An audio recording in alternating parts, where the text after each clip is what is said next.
안녕하십니까. 나라사랑학교의 최환열 본부장입니다. 오늘은 예수 그리스도의 새 언약과 그 언약 개념 안에 있는 나라사랑에 대해서 한번 살펴보는 시간을 갖도록 하겠습니다.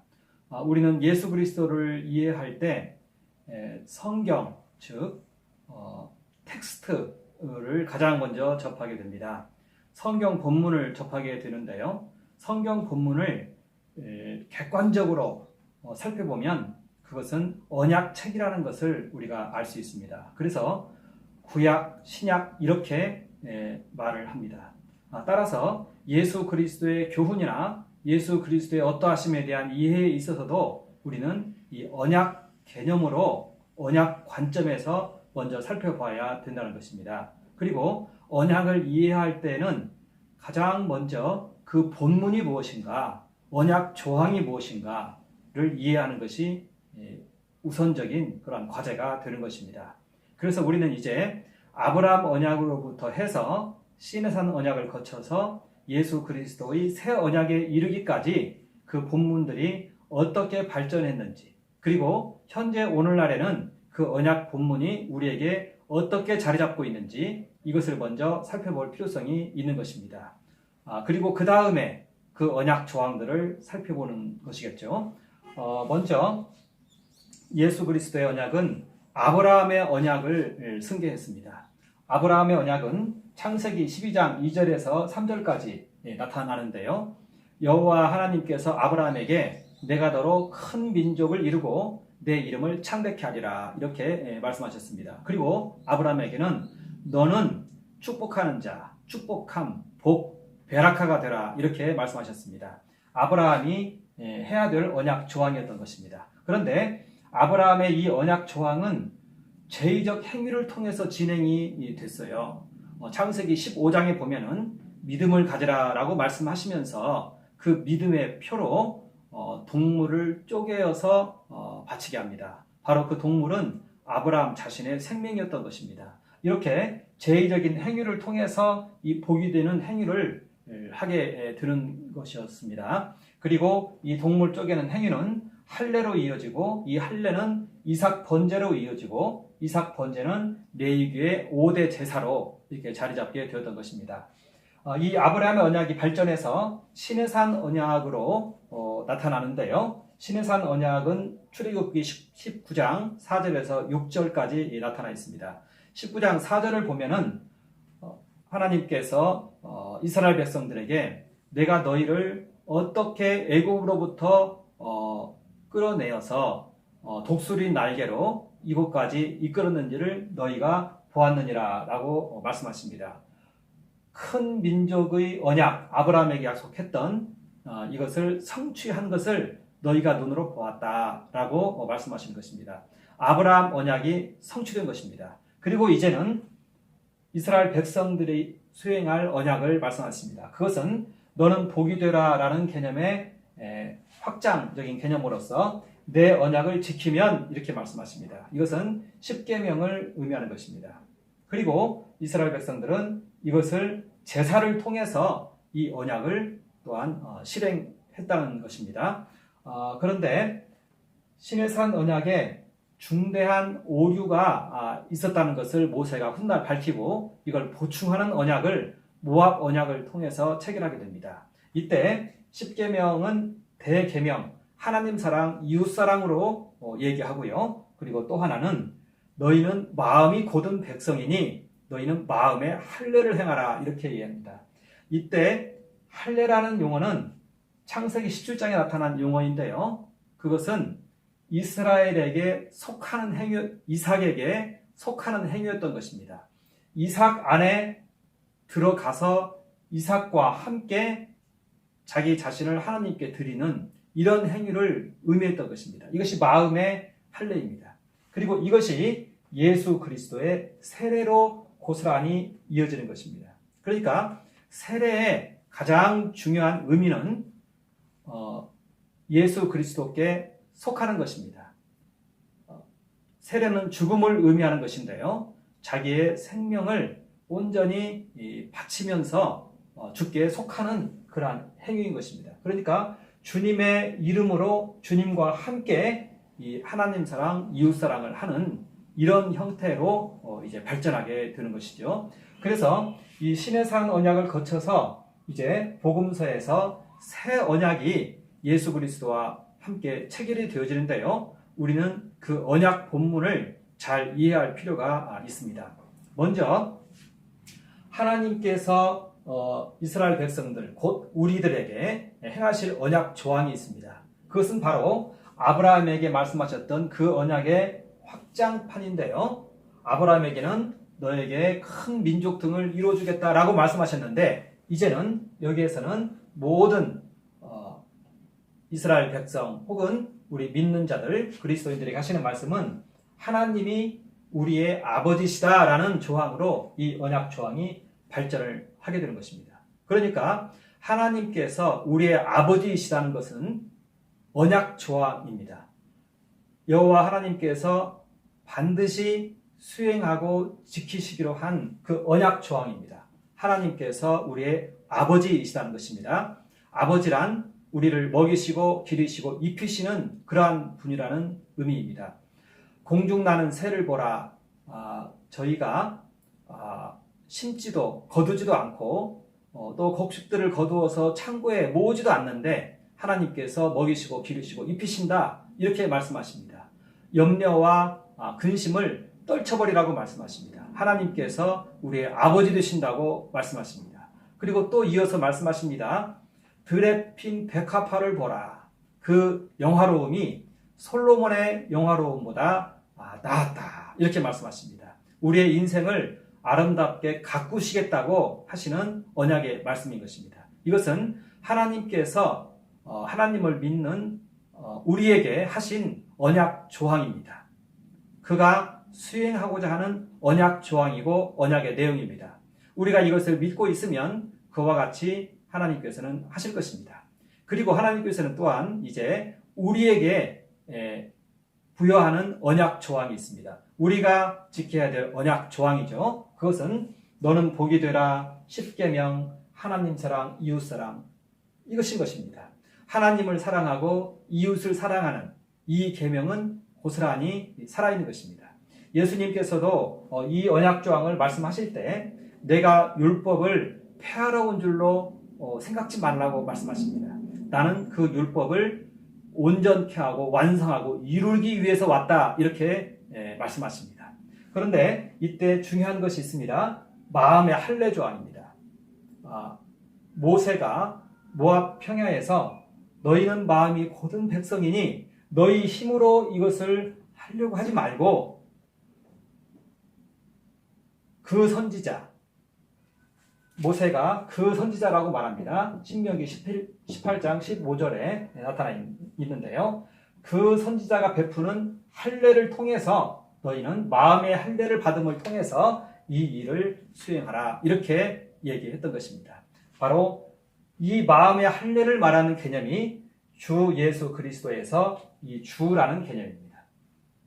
어떻게 보면 이 주 예수 그리스도 이 용어 안에 마음의 할례가 다 들어있습니다. 이 용어를 깊이 이해를 하면 우리는 예수 그리스도께 속하게 되는 그러한 놀라운 역사가 일어나는 것입니다. 이렇게 놓고 보았을 때 복음서 즉 예수 그리스도의 새 언약의 언약 본문은 바로 이와 같습니다.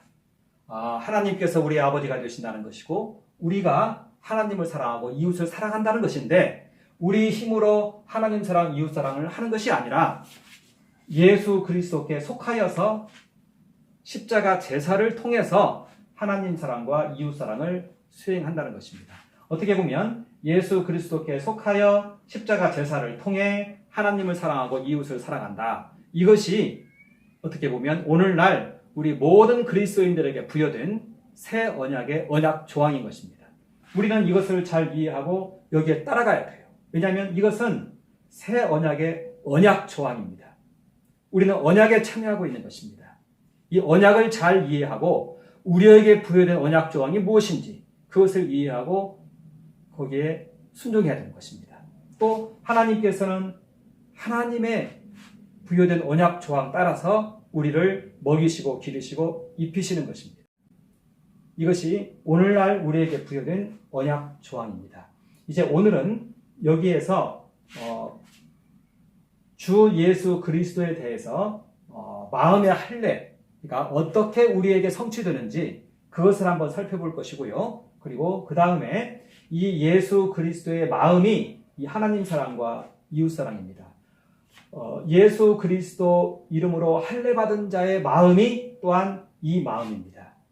이것은 예수 그리스도의 마음을 우리가 이어받는 것입니다. 그렇기 때문에 예수 그리스도의 관점에서 이 하나님 사랑과 이웃 사랑을 우리는 이해할 필요성이 있습니다. 왜냐하면 그것이 우리가 이해하고 있는 하나님 사랑, 이웃 사랑이기 때문에 그렇습니다.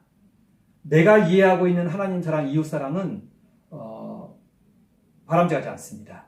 그래서 우리는 주 예수 그리스도에 대해서, 마음의 할례에 대해서 어떻게 우리 마음 안에 할례가 일어나는가에 대해서 살펴볼 것이고, 그리고 그 할례가 일어나는 사람의 그 마음, 그 사람의 하나님 사랑, 이웃 사랑을 우리는 살펴보고자 하는 것입니다. 그래서 이러한 것들은 우리 자신의 어떻게 보면 윤리일 수도 있는 것입니다.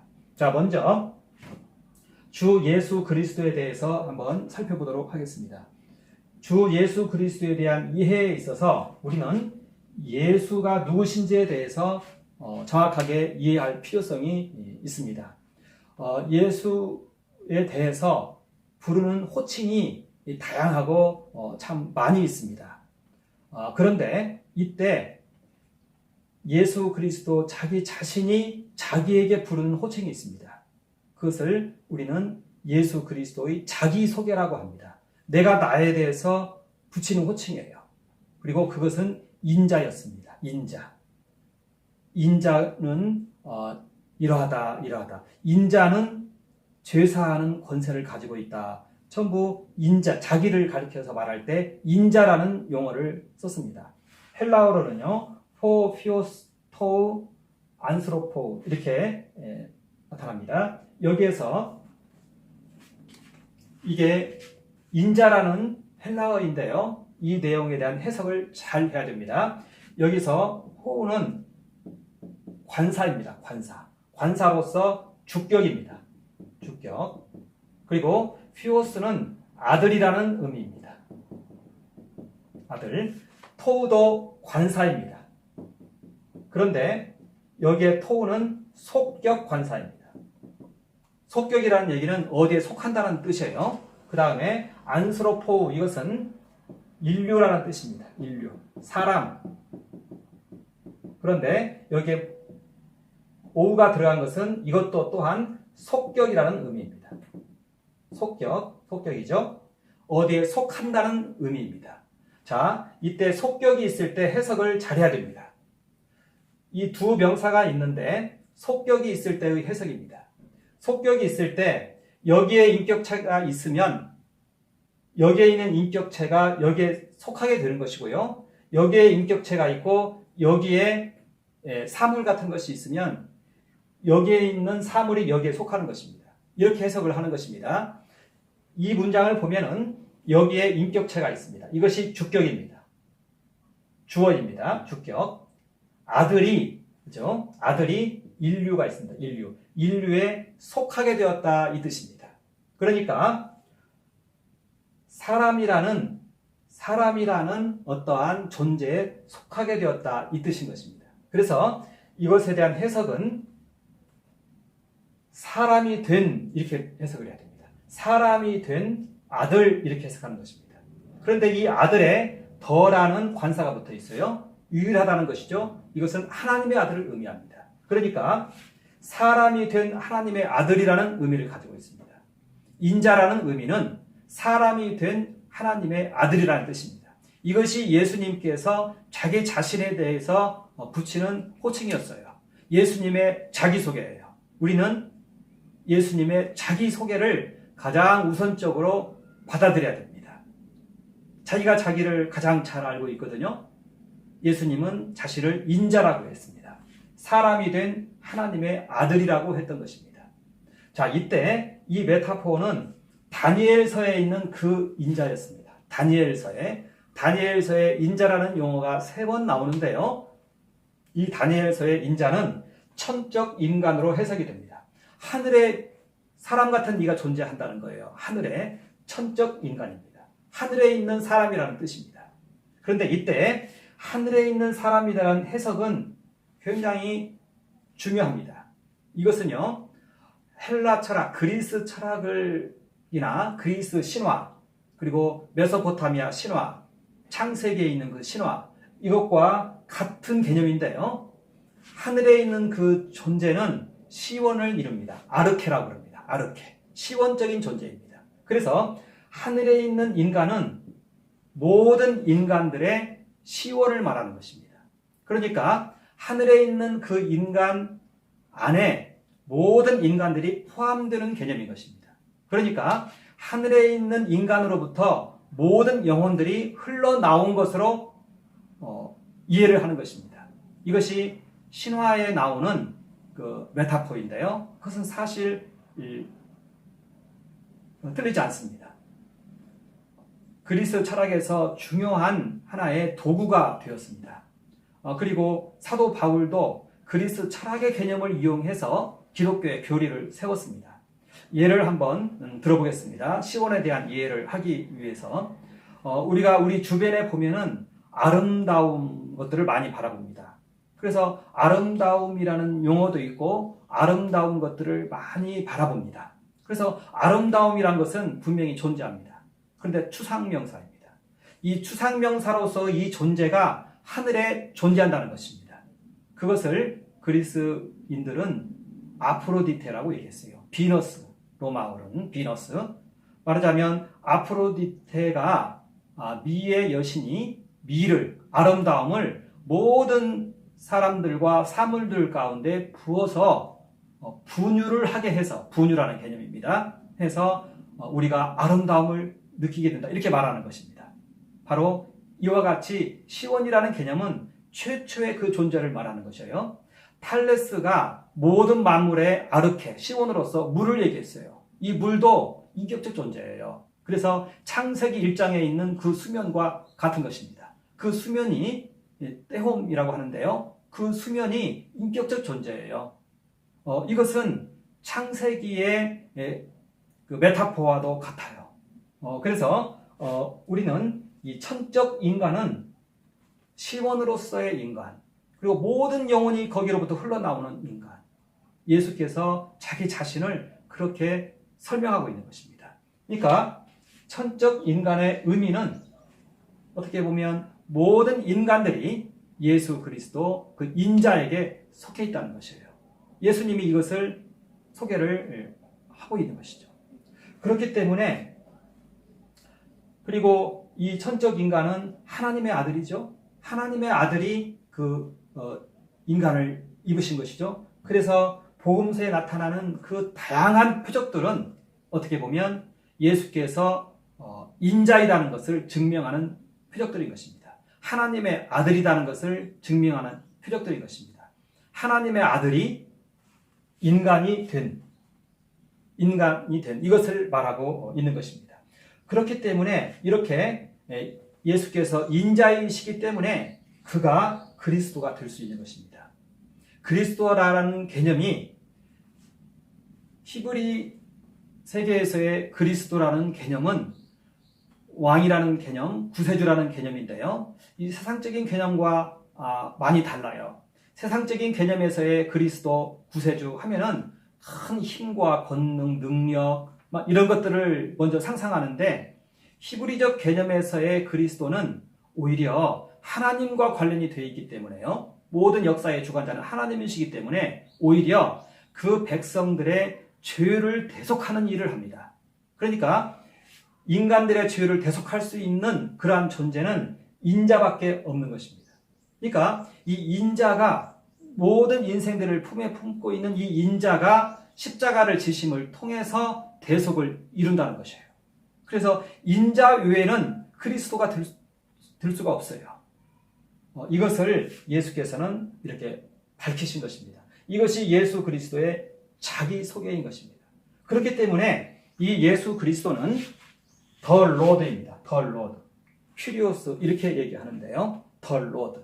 모든 인생들의 더 로드인 것입니다. 주라는 뜻인 것입니다. 우리가 이것을 알 때 마이 로드라고 말할 수가 있는 것입니다. 나의 주 이렇게 말할 수가 있는 것입니다.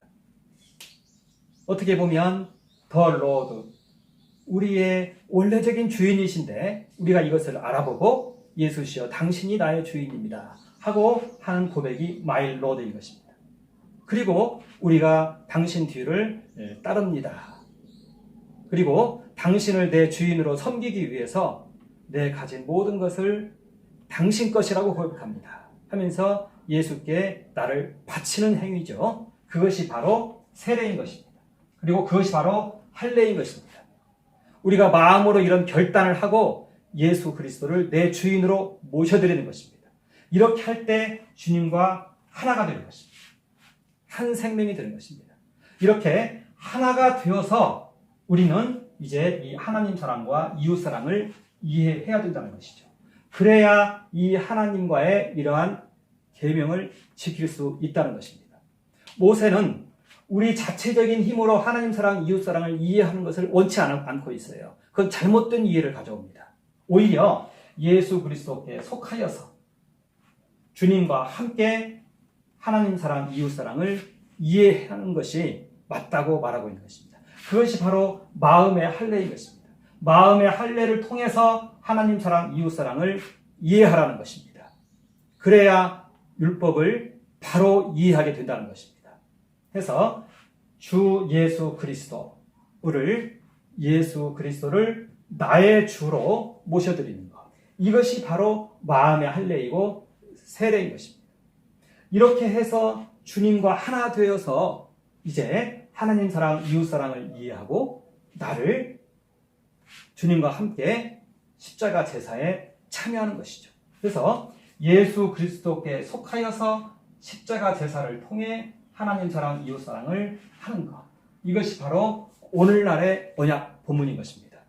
이제 이렇게 주께 속하였으면 이제는 우리 주님의 마음을 이해해야 됩니다. 주님의 윤리, 주님께서 이해하고 있는 하나님 사랑, 이웃 사랑이 무엇인지를 우리는 이해해야 되는 것입니다. 그것이 바로 팔복에 가장 적나라하게 잘 나타나 있습니다. 그래서 우리는 이제 팔복의 내용을 한번 살펴보도록 하겠습니다. 팔복의 내용은 심령이 가난한 자는 복이 있나니 천국이 저희 것이며 로부터 이렇게 시작을 합니다. 그런데 팔복에 대한 해석에 있어서 우리는 그 주어와 또 지향하는 그 목적어를 잘 설정을 해야 됩니다. 그래야 성경 본문 내에서 언약 본문 내에서 그 해석을 바르게 할 수 있기 때문에 그렇습니다. 팔복의 주어를 나 개인으로 놔버리면 해석이 안 돼요. 팔복의 주어는 예수 그리스도십니다. 그리고 예수 그리스도 2차적으로 그 안에 있는 나 이렇게 보아야 됩니다. 그러니까 예수 그리스도께 속한 어떻게 보면 우리의 모습인 것입니다. 이것이 이 팔복을 해석할 때 주어로 등장하는 그러한 존재입니다.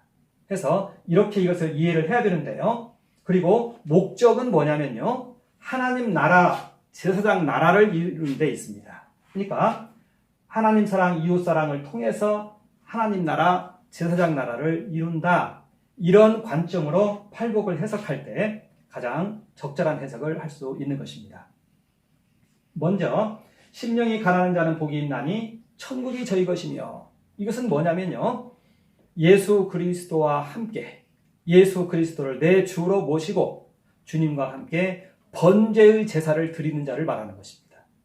예수께서는 십자가 위에서 자기 생명을 하나님께 바쳤어요. 또 예수 그리스도께서는 인자로서 모든 인생들을 품에 품으시고 십자가 제사를 드리신 것입니다. 십자가 위에서 자기 생명을 번제처럼 하나님께 바쳤어요.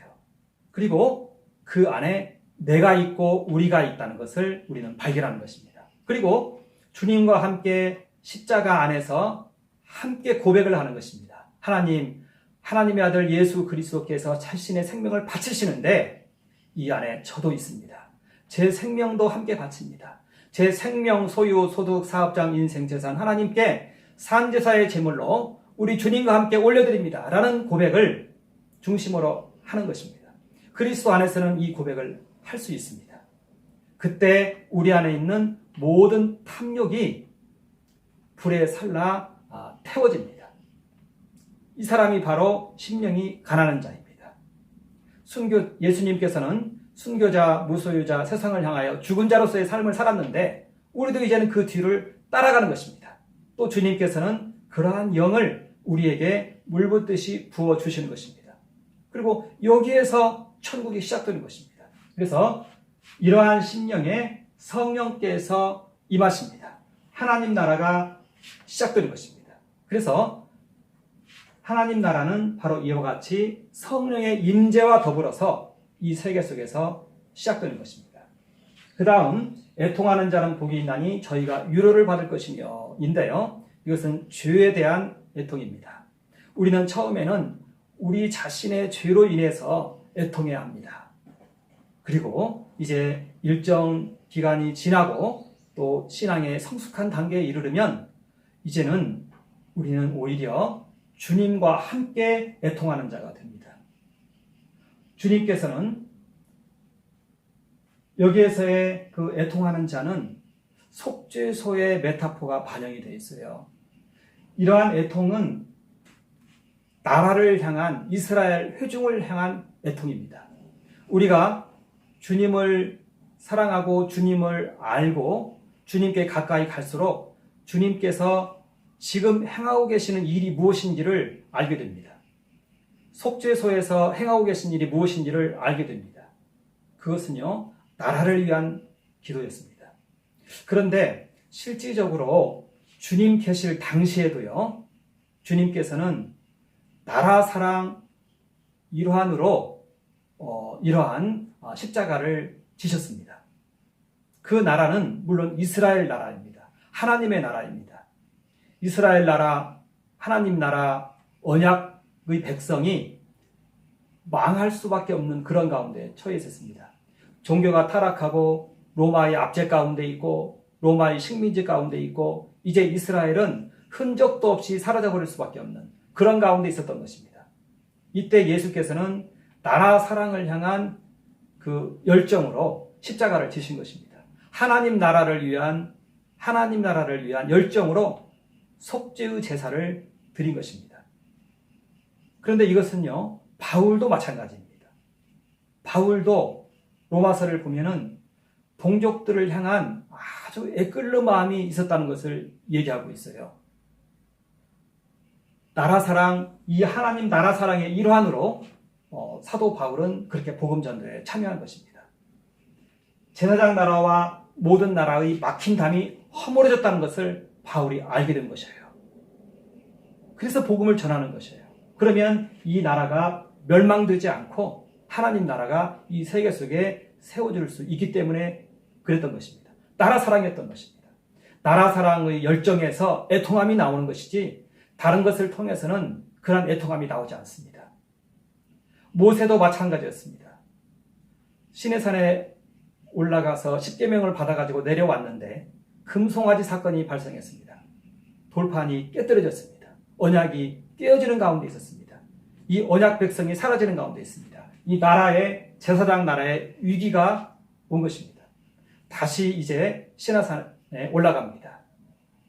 그리고 시내산에 올라갔을 때 깊은 흑암이 두려웠다고 말하고 있어요. 이 깊은 흑암이라는 얘기는요, 속죄소의 메타포입니다. 우리 지성소 나올 때 속죄소라는 용어가 나오고요. 그런데 하늘에 있는 참 속죄소는 이러한 흑암으로 가득하고 거기에는 두려움이 흘러나옵니다. 이곳에 모세가 나아간 것입니다. 그리고 하나님께 기도합니다. 이 백성을 용서해달라고 기도합니다. 이 나라를 구원해달라고 기도합니다. 나라를 위해서 기도했던 것입니다. 나라를 위해서. 그러면서 이 백성을 용서하지 않을 것 같으면 내 이름을 주의 생명록에서 지워버려 주옵소서. 속죄소의 제단 위에, 나라 사랑의 제단 위에 모세는 자기 생명을 얹어 놓았던 것입니다. 그 제단 위에 나라사랑 속죄의 제단 위에 우리의 생명을 얹혀놓는 것입니다. 예수께서 그렇게 했고요. 사도 바울이 그렇게 했고요. 그리고 모세가 그렇게 했습니다. 예수 그리스도를 따라가는 우리도 따라가다 보면은 그 속죄소가 나와요. 그리고 우리도 그와 같이 우리 목숨을 내어놓지 않으면 안 되는 상황이 발생을 해요. 왜? 이 나라에 대한 하나님의 용서가 너무 절실히 필요하기 때문에 그렇습니다. 이 나라가 여당이 잘못해서 망하나요? 야당이 잘못해서 망하나요? 오히려 우리 그리스도인들이 우리나라의 국민들 안에 있는 애국심이 깨어나야 되는 이런 것을 발견하게 되는 것입니다. 우리는 우리 나라를 위해서 우리 나라를 하나님께서 깨워주실 것을 위해서 이 나라의 죄를 용서하실 것을 위해서 우리를 나라 사랑의 제단 위에 속죄의 제단 위에 우리를 벌려놓는 것입니다. 그렇게 벌려놓으면서 하나님께 기도하는 것입니다. 이 나라를 용서해 주시고 이 나라를 구원해 달라고 우리는 기도하는 것입니다. 그런데 놀랍게도요, 박정희 대통령이 이런 용어를 사용했다는 것이에요. 한 번은 박정희 대통령하고 정주영 회장하고 대화를 하는데 박정희 대통령이 그럽니다. 정 회장, 조선소를 하시오. 그러니까 정주영 회장이 그럽니다. 아니, 한 번도 경험이 없는 그런 일을 하라고 합니까? 나는 못합니다. 이렇게 얘기했습니다. 그러자 박정희 대통령이 말합니다. 정 회장이나 나나 나라를 위해서 나라의 재단에 우리 목숨 바치지 않았소. 하시오. 이렇게 얘기합니다. 이런 용어를 사용한다는 것이에요.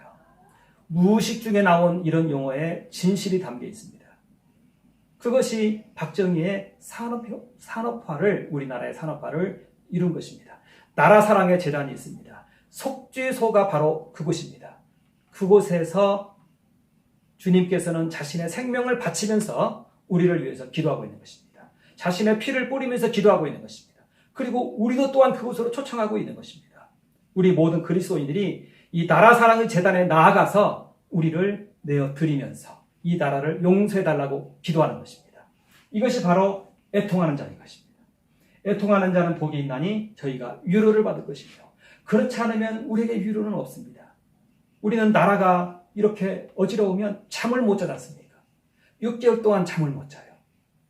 그러나 이러한 하나님께 깊이 있는 기도를 하면 하나님께서 우리 마음에 위로를 베풀어 주시는 것입니다.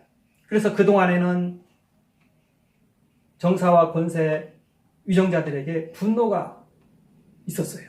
그런데 이제는 이 분노가 온유함으로 바뀌는 것입니다. 그래서 온유한 자는 복이 있나니 저희가 땅을 기업으로 받을 것이며 이 말씀이 이제는 우리에게 주어지는 것입니다. 성경에서 땅이 성전 건립을 위한 땅이었습니다. 하나님 나라 설립을 위한 제사장 나라 설립을 위한 땅이었습니다. 구약 성경에서의 모든 땅은 그 용도입니다. 우리에게 나라 사랑에 그리고 이 나라와 관련한 땅이 우리에게 주어지는 것입니다. 그리고 의에 줄이고 목마른 자는 복이 있나니 저희가 배부를 것이며 여기에서의 의는 너희는 먼저 그의 나라와 그의 의를 구하라라고 할 때 그 의입니다. 바로 나라 설립과 관련된 그 의인 것입니다. 바로 나라 사랑이고 이웃 사랑이죠. 이제는 이 행위에 우리가 목말라 있는데 이 행위를 할 것이 많이 생긴다는 것이에요. 나라 사랑과 관련된 일을 할 수 있는 것이 많이 발생한다라는 그러한 내용인 것입니다. 의의 핵심은 무엇인가요? 긍휼히 여김이에요. 우리는 우리 모든 교회를 향해서 그리고 우리나라 국민들을 향해서 우리는 긍휼의 마음을 가지는 것입니다. 그러면 긍휼히 여김을 받을 것이며 마음이 청결한 자는 복이 있나니 저희가 하나님을 볼 것이며 이때 비로소 우리는 하나님의 마음을 알게 되는 것입니다. 많은 사람들이 그렇게 얘기합니다. 하나님의 마음은 복음 선교 한국 복음 통일이라고 말합니다. 그러한 비전이 우리 가운데 임하는 것입니다. 화평케 하는 자는 복이 있나니 저희가 하나님의 아들이라 일컬음을 받을 것이며 우리가 이렇게 나아갈 때 나라 사랑이 한국 교회 가운데 또 우리나라와 민족 가운데 강물같이 흐르게 되는 것입니다. 그리고 마지막으로 이러한 나라 사랑의 행위 가운데 이제 핍박도 따라옵니다. 그러나 그러한 핍박은 오히려 우리에게 하나의 면류관 같은 그러한 역할을 하는 것입니다. 천국의 완성인 것입니다. 이제 말씀을 요약하도록 하겠습니다. 오늘 저는 새 언약의 본문을 먼저 이해를 했습니다. 예수 그리스도께 속하여 십자가 제사를 통해 하나님 사랑과 이웃 사랑을 실행하는 것. 이것이 바로 오늘날 우리에게 주어진 언약 본문인 것입니다. 이것을 위해서 예수 그리스도께 속하는 것은 무엇인가? 마음의 할례는 무엇인가? 그것은 예수 그리스도가 누구신지를 아는 데부터 출발한다는 것입니다. 예수 그리스도는 사람이 된 하나님의 아들이고 이분 안에는 모든 인생들이 포함되어 있다는 것입니다. 여기에서 모든 인생들의 영혼이 흘러나왔을 수 있다는 것이에요. 바로 이분이 진정으로 우리 모든 인생들의 주인이라는 것입니다. 우리가 이것을 알 때 우리 주님께 우리 가진 모든 것을 바치고 그를 따를 수가 있는 것입니다. 이것이 바로 할례이며 세례인 것입니다. 이것을 통해서 우리는 예수 그리스도께 속하는 것입니다. 이제 예수 그리스도께 속한 우리는 이제는 하나님 사랑과 이웃 사랑을 우리 개념 가지고 이해해서는 안 되고 예수 그리스도의 관점으로 하나님 사랑은 이웃 사랑을 이해해야 된다는 것입니다. 우리는 먼저 우리의 생명을 하나님께 바치고 그리고 속죄소에 나아가 교회를 위해서 우리 나라와 민족을 위해서 우리 생명을 하나님께 올려드리면서 우리나라를 위해서 기도하는 것입니다. 이것이 오늘 우리가 나눈 말씀의 내용이 되겠습니다. 제가 잠깐 한번 기도하겠습니다. 하나님 우리 아버지 하나님께 경배드리며 찬양드립니다. 우리가 주님과 함께 주 십자가 안에서 우리의 생명, 소유, 소득, 사업장, 인생, 재산 하나님께 산제사의 제물로 올려드리며 기도합니다. 하나님 우리를 받으시고 연락하여 주시옵소서. 그리고 이제는 우리 주님과 함께 하나님의 속죄의 보좌 앞으로 나와 하나님께 기도합니다. 우리의 생명 하나님께 올려드리며 기도합니다. 하나님 우리 아버지시여 우리 나라와 민족의 여러 가지 부족함들을 용서해 주시고 무엇보다도 우리 교회가 또 우리나라 국민들이 나라 사랑하지 못하였던 것들 용서하여 주시고 이제는 우리 모두의 마음 가운데 나라 사랑의 마음이 강물같이 흐르게 하여 주시옵소서. 감사드리오며 주 예수 그리스도 이름으로 선포하며 기도합니다. 아멘.